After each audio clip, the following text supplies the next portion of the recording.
Apple versus Samsung ఈ రెండిట్లో ఏది బెస్ట్ కంపెనీయో ఇప్పటికీ ఎవరూ చెప్పలేం. దాంతోపాటు ఈ రెండు కంపెనీస్కి ఎప్పటి నుండో బ్యాటిల్ ఫీల్డ్ నడుస్తూనే వస్తుంది. నెంబర్ ఆఫ్ ఫోన్స్ అయితే తీసుకొస్తూ ఉంటారు, టెక్నాలజీస్ని తీసుకొస్తూ ఉంటారు. సో ఈ రెండిట్లో ఏది బెస్ట్ అనేది ఇప్పటికి కూడా ఎవరు చెప్పలేం. సో ఏది బెస్టో మీరే అని చెప్పాలనుకుంటే కామెంట్ సెక్షన్ అయితే కామెంట్ చేయండి. మీరేమనుకుంటున్నారో తెలుస్తుంది. అదేవిధంగా మీకు స్క్రీన్ మీద అయితే కొన్ని ఫుటేజ్ అయితే ఇస్తున్నాను, ఒకసారి చూడండి. మీరు కంపేర్ చేయండి, యాపిల్కి సామ్సంగ్ కంపేర్ చేయండి. ఏది బెస్టో మీరు కామెంట్ సెక్షన్లో దీన్ని బట్టి కూడా కంపేర్ చేసి కామెంట్ సెక్షన్లో కామెంట్ చేయడానికి ట్రై చేయండి.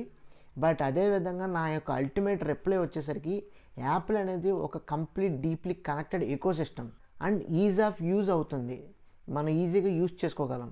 ఇంకా రెండోది వచ్చేసరికి శాంసంగ్ అనేది ఒక డిఫరెంట్ పర్స్పెక్టివ్తో మొబైల్స్ వస్తూ ఉంటాయి. దాంట్లో మనం ఈజీగా కస్టమైజేషన్ చేసుకోవచ్చు అండ్ అడ్వాన్స్డ్ ఫీచర్స్ని మనం ఎక్స్ప్లోర్ చేయొచ్చు.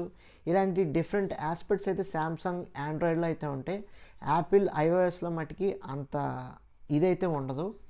సో రెండిట్లో యాపిల్ బెస్టా శాంసంగ్ బెస్టా అంటే నా పాయింట్ వచ్చేసరికి రెండు బెస్టే వాటి యొక్క టెక్నాలజీస్ పట్ల.